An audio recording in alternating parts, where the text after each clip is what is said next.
Bismillahirrahmanirrahim. Alhamdulillahi rabbil alamin.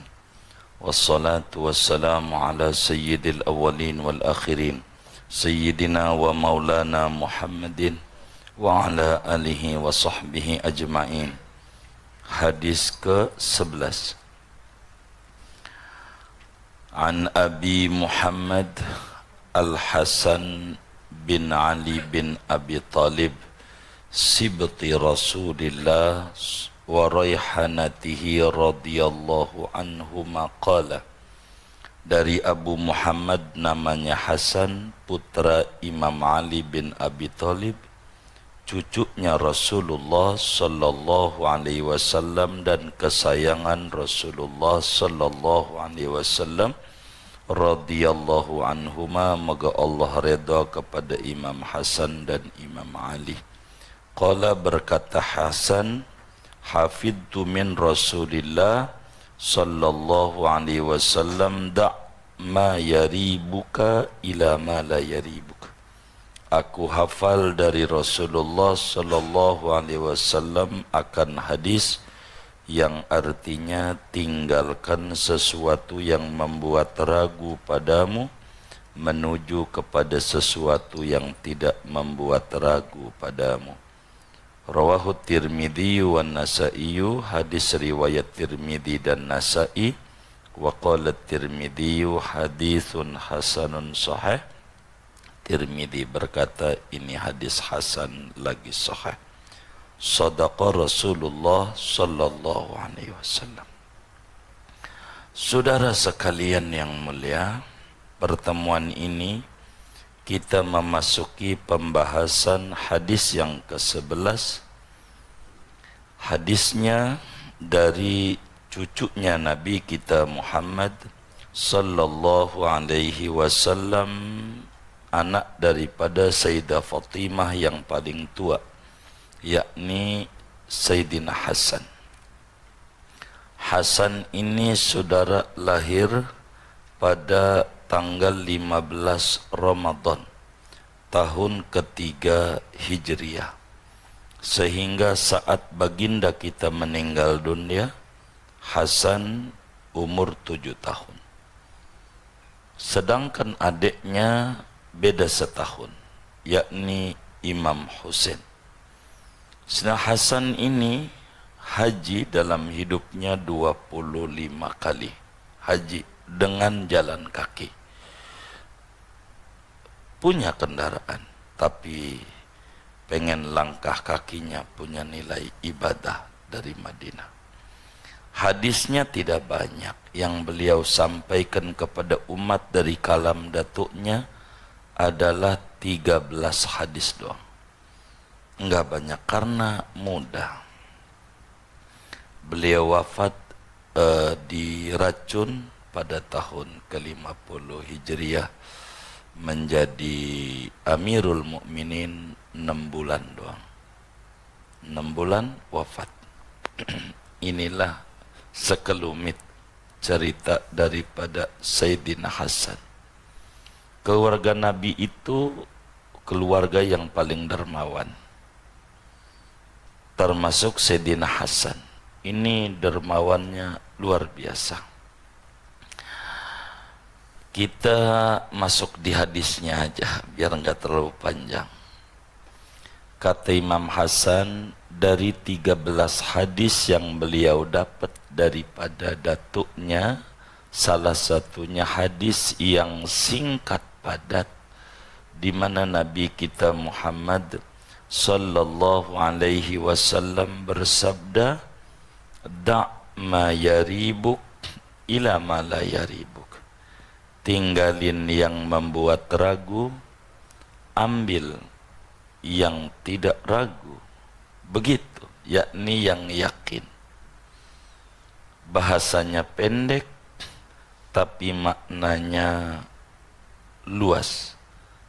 Tinggalkan keraguan, ambillah keyakinan. Ini pendek. Seringkali dalam hidup kita ini yang membuat pusing di pikiran kita, mengganggu hari-hari kita, sebetulnya sesuatu yang ragu. Cuman kita lebih memilih untuk mempertahankan yang ragu dibanding yang pasti, sehingga hidup kita susah. Hidup kita banyak bingungnya. Yang pasti tidak diambil, yang ragu malah dipertahanin. Ini yang terjadi. Seringkali di rumah umpamanya, yang udah pasti aja tuh bini kita bikinin kopi kita, teh kita, makan kita, nyuci baju kita, ngomong anak kita, nganterin sekolah anak kita, kan udah pasti. Begitu, pasti. Cuman kurang kita ambil dan perhatikan yang pasti. Malah yang kadang di atas panggung timbang panggil Kang Mas gitu. Begitu. Apa tuh namanya? Oh, biduan ya. Itu enggak pasti.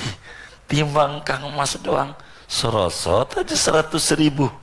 Timbang Kang Mas, ini ngasih makan kita kagak, ngasih minum ama kita kagak, ngurusin kita kagak, timbang Kang Mas doang. Itu udah luar biasa, akhirnya mengganggu kita. Ini namanya hidup tidak pengen bahagia. Ambil dong yang pasti-pasti. Begitu dalam aspek ibadah. Saya ini udah kentut apa belum? Begitu. Batal belum wudhu nih? Batal belum? Namanya disebut ragu. Maka yang ragu ini kata Nabi, buang aja. Ambil yang pasti. Mana yang pastinya? Yang pasti udah wudhu. Yang pasti udah wudhu. Yang diragukan ini batalnya. Buang yang diragukan, ambil yang pasti. Kalau batal belum, Muslim biar mantep, ambil yang nggak batal, asalnya punya wudhu, buang.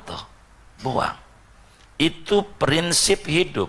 Sebelum saya berbicara filsafatnya, begitu dalam sholat rakaat ini udah 3 apa 4 ya, 3 apa 4. Emang kadang setan tuh masuk banget dalam sholat.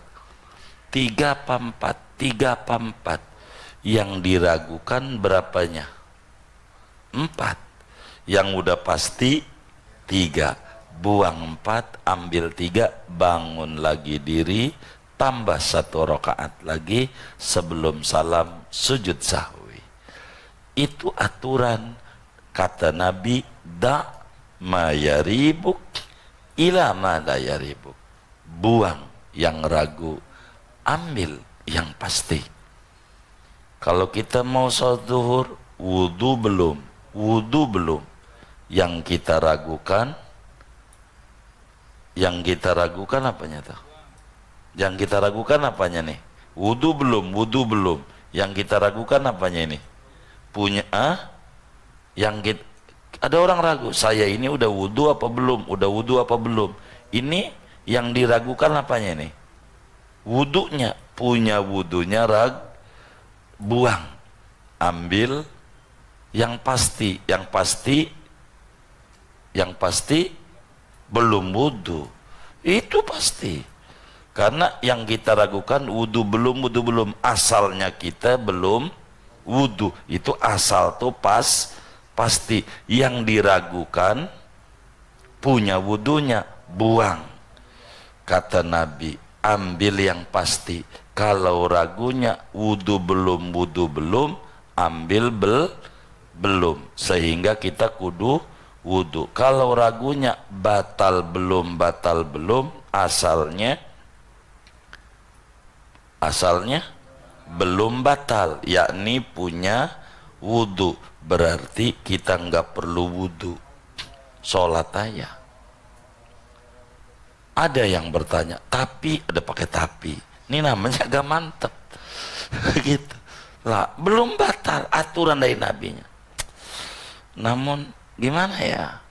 Kalau ente masih bingung juga, tuh burung pegang aja sama tangan, gek, udah pasti dah tuh. Eh? Eh? Bener ya? Iya, udah pasti apa? Iya udah betul dah. Begitu orang dibilangin belum batal, nggak percaya sama Nabi. Udah pegang aja burungnya. Jadi ya batal. Udah begitu. Tuh ajaran agama. Jadi keyakinan tidak bisa disingkirkan dengan adanya keraguan. Buang itu ragu.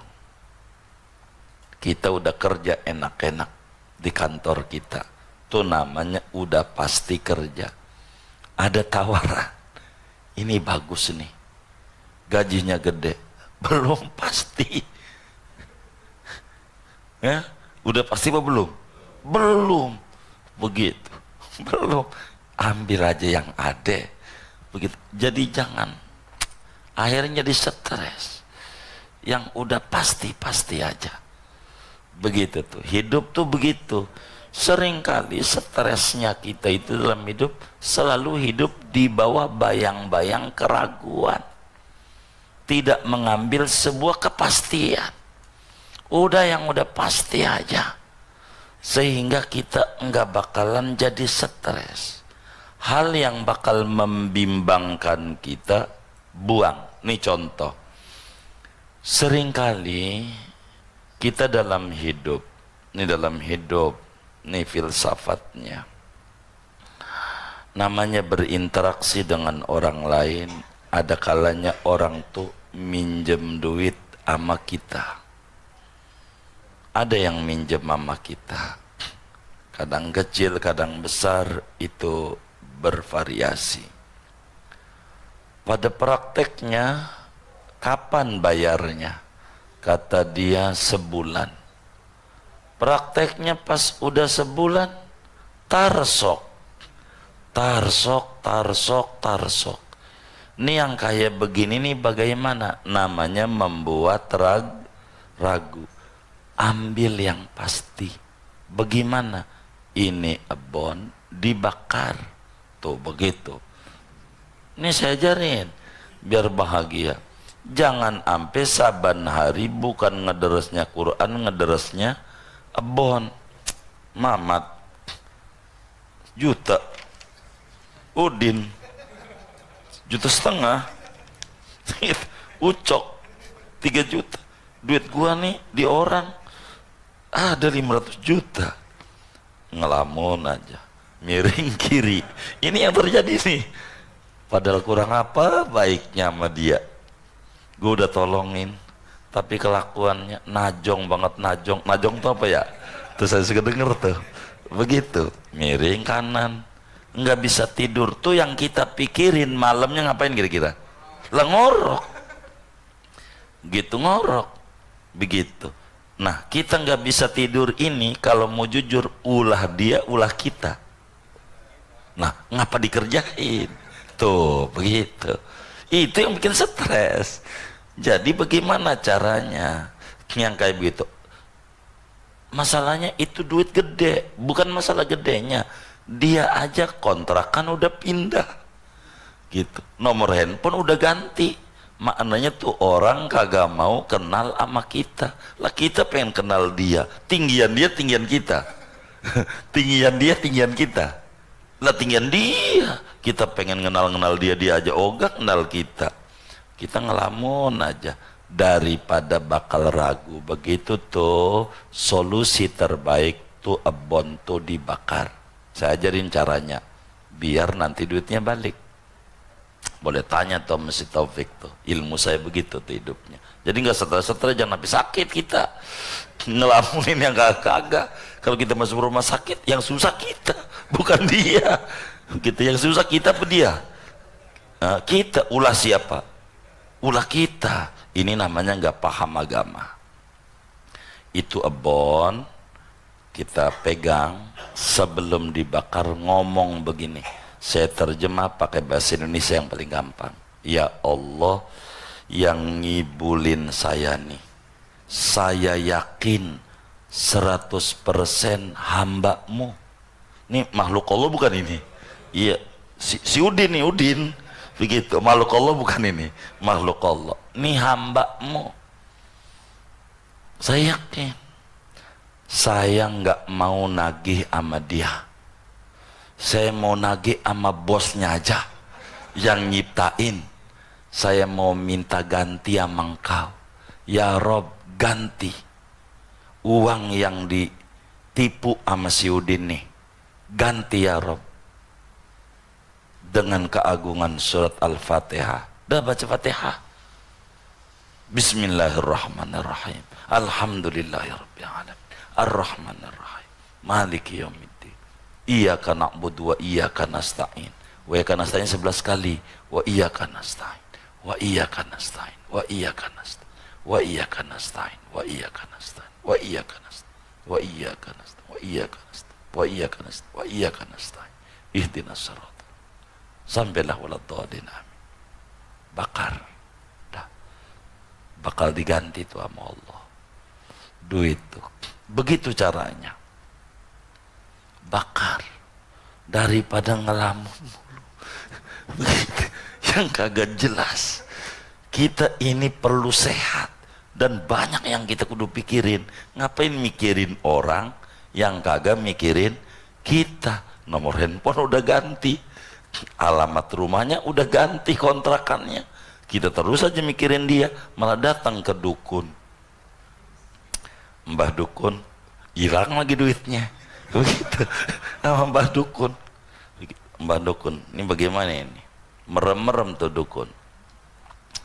Ini kamu ini ada yang ganggu ini, ada yang gak demen. Kata begitu kata dukun. Kata kita, oh begitu Pak dukun. Ini siapa ini Mbak dukun? Merem-merem lagi tuh dukun. Ini orang dekat ini. Begitu kata dukun. Orang dekat. Kita tambah penasaran teman dukun. Pak dukun, kalau boleh tahu Mbah siapa ini? Merem lagi tuh si Mbah. Takut fitnah. Begitu kata si mbahnya. Itu mau begitu nggak usah dukun, saya juga bisa. Nggak usah dukun, jawab aja. Kata dia, kamu ini ada yang benci. Badukun, jangankan saya tuh Nabi Muhammad badukun yang akhlaknya baik, ada yang benci, apalagi saya yang akhlak buruknya banyak. Begitu jawab. Begitu. Siapa Mbak Dukun? Ini orang dekat, orang Papua nggak tahu Kuningan. Begitu, nggak tahu kampung kita di mana, RT-nya berapa nggak tahu. Emang juga orang dekat. Begitu, begitu. Jadi yang kayak begitu mah tuh nggak usah diturutin. Bakar. Percaya, sehat, bakal balik. Jadi anggap aja duit yang ditipu sama orang tuh jenggot lagi dicukur. Kalau jenggot dicukur makin dikit makin banyak, bakal banyak. Tanemin di hati. Begitu, bakal banyak lagi dicukur nih. Begitu. Udah begitu aja. Kedua, di akhirat nanti punya kita. Ini yang harus ditaruh di otak.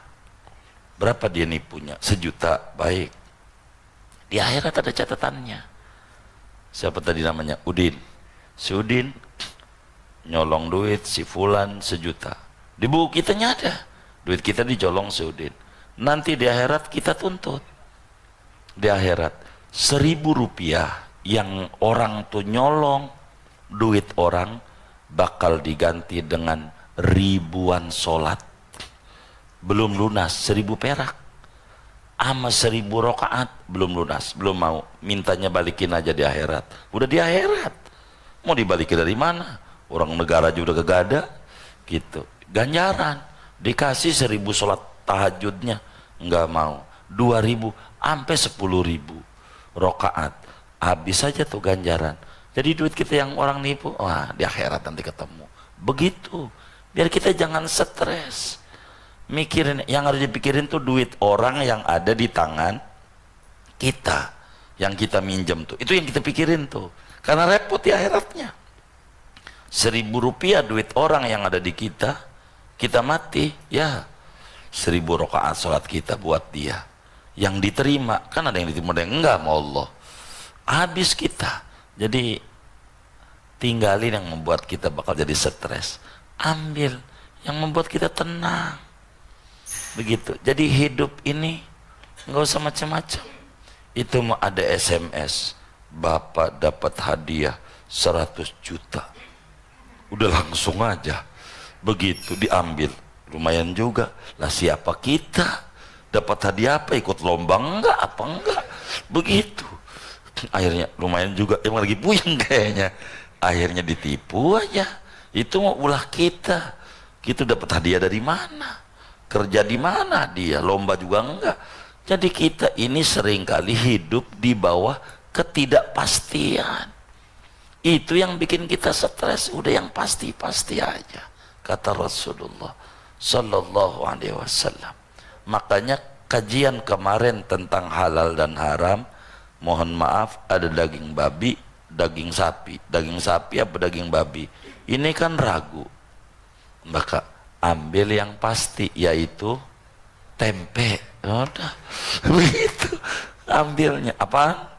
Tempe, tuang pasti, biar kita nggak stres. Apa aja dah yang bikin kita ragu, jangan dikerjakan, jangan, ambil yang pasti. Begitu, yang pasti itu begitu.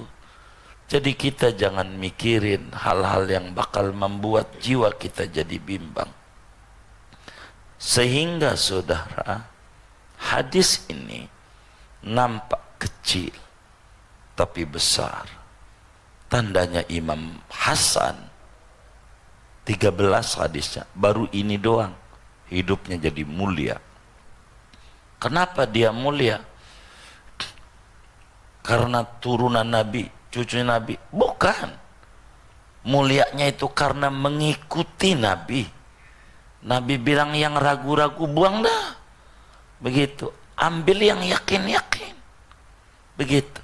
Sebab seorang hamba tidak bakalan tinggi derajatnya sebelum meninggalkan yang ragu-ragu, ngambil yang pasti, begitu. Jadi hidup ini akan enak kalau kita mengambil yang pasti, pasti. Hal yang ragu-ragu ndak usah kita urusin. Sehingga hal-hal yang subhat, baik pada aspek ibadah maupun aspek muamalah maupun aspek pernikahan dan seluruh hal ikhwal seorang hamba, yang kayak begitu tuh tinggalin. Kalau yang bakal ragu-ragu, ambil aja yang pasti. Sebab kalau sudah kita bersikap apik dalam hidup, wara' dalam hidup, pasti hidup kita bakalan bahagia. Kenapa bahagia? Karena kita hidup di dalam kepastian. Yang pasti, begitu, yang pasti aja. Jadi hidup ini harus kita pikirin, mana tuh yang pasti-pasti. Kalau dalam dunia tauhid, mati kan pasti. Pikirin tuh bekal kita ngadepin sana, kalau udah pasti. Hidup terus, kita nggak paham masih hidup terus apa kagak. Coba aja ada orang, mohon maaf, mobilnya Alphard banyak banget, duitnya banyak di bank-banknya itu, di bank ini, bank itu, bank ini, banyak banget. Begitu, pas dia mati, itu mobil dinaikin, mana bininya itu kawin lagi sama dulu musuhnya lagi di kantornya.